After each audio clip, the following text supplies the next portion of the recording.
Live from Fargo and serving you on TV, online, and on the go. This is Valley News Live at 6. He could walk into a room and the smile he had on his face, literally, it would just light up the whole room. And the hugs he gave were just amazing. Family and friends of Cameron Bolton gathered at Sanford Medical Center this morning, sharing stories and memories before a Donate Life flag was raised in his honor. The 22-year-old lost his life earlier this week in a car crash near Mapleton. Valley News Team's Bailey Hurley talked with Bolton's family and friends who say they're thankful for their new guardian angel.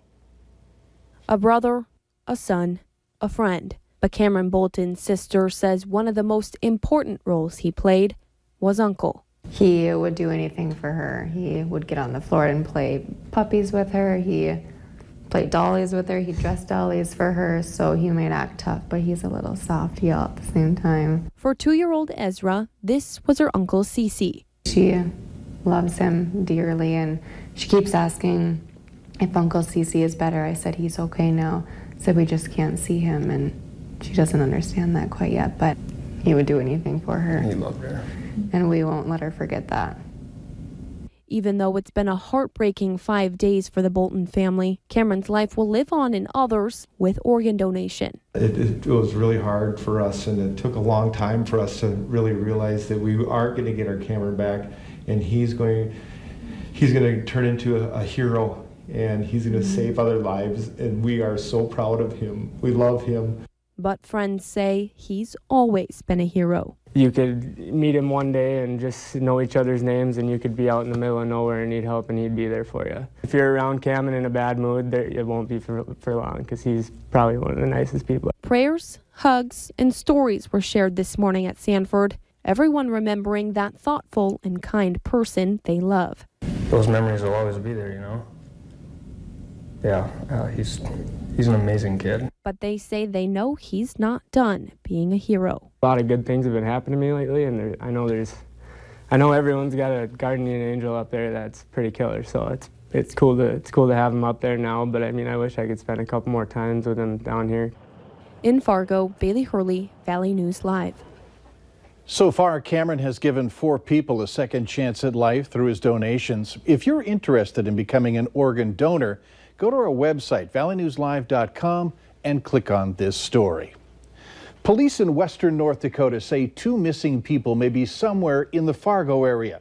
38-year-old Miranda Wells and 13-year-old Jaden Wells are missing out of Williston.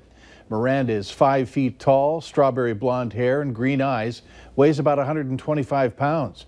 Jaden is 5'1" with blue eyes, a brownish red hair, and weighs 95 pounds. If you see them or have information on their whereabouts, call the phone number on your screen, 701-451-7660. Here's another example of the power of Mother Nature. A 16-year-old driver in southwestern Minnesota had to climb out of his car's back window this morning after heavy rains washed out the road that he was on and turned it into a sinkhole. Renville County authorities say the sinkhole was formed after a culvert beneath the township road was washed out. The driver wasn't hurt thanks to his seatbelt and the car's airbag. Flash flood warnings have been in effect today across much of southwestern Minnesota. Today's break from the rain and stormy weather, that's been nice, but we may be in store for more trouble tonight. Let's get the very latest from Hutch. All right, as we take a look at the radar heading into your Tuesday evening, there isn't a lot to talk about, and that has been nice, but that may not be the case as we're expecting a chance for severe storms. In the areas you see shaded in yellow, large hail and damaging wind will be the primary threat. Maybe even some isolated tornadoes once again. Our model shows the forecast for thunderstorms increasing once we get beyond the 7 o'clock hour tonight. And between 7 o'clock and, say, midnight, there'll be a chance for some storms in our southern counties. Primarily, those could be very stout storms. Now, as we go through the overnight, it's not over. Out to the west, storms develop and will move through. Damaging wind and some hail with those storms into the morning of the 4th of July. By the time we get to about 9 a.m., things quiet down. Here's the good news. Most of your 4th of July looks very quiet. Temperatures in the Southern Valley on their way up into the 80s for most.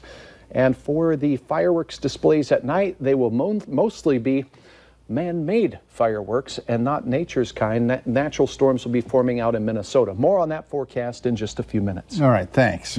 Well, camping is big over the 4th, and if you're out and there's a sudden downburst, the National Weather Service advises you to leave your tents, cars, and campers and get inside a sturdy shelter. If none is available, seek a sheltered area away from trees. Cars are better than nothing, but avoid parking near trees. If there's a tornado and you're caught in the open, hit the dirt. Find a ditch or a culvert and protect your head and torso. Leave your cars, they can go airborne in strong twisters. And if you encounter flash flooding, never attempt to cross a flooded road. Avoid low ground and areas subject to flooding.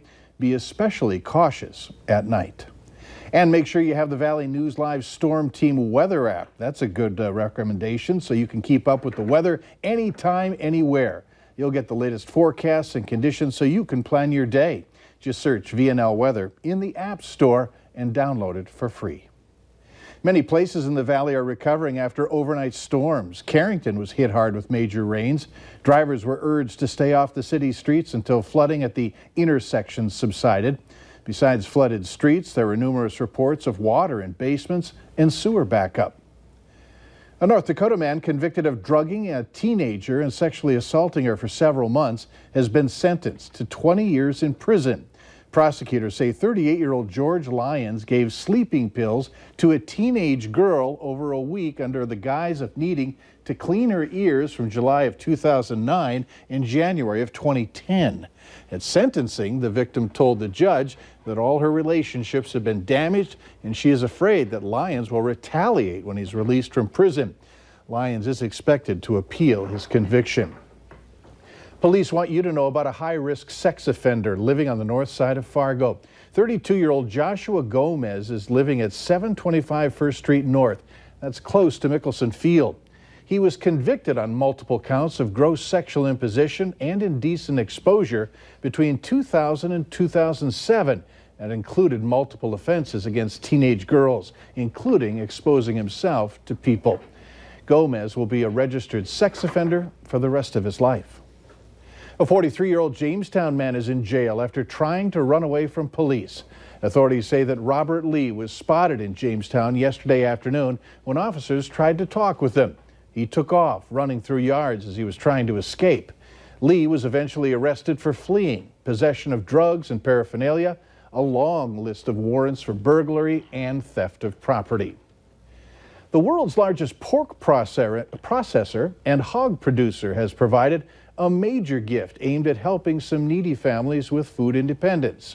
Smithfield Foods is donating 40,000 pounds of products to the Great Plains Food Bank. The man who heads up Smithfield's hunger relief program shared a very personal story of a day in the park with his grandchildren that underlines his company's commitment to helping the needy. My little one comes up and pulls on my arm and says, "Papa, I'm hungry." No problem. We get in the car and go get something to eat.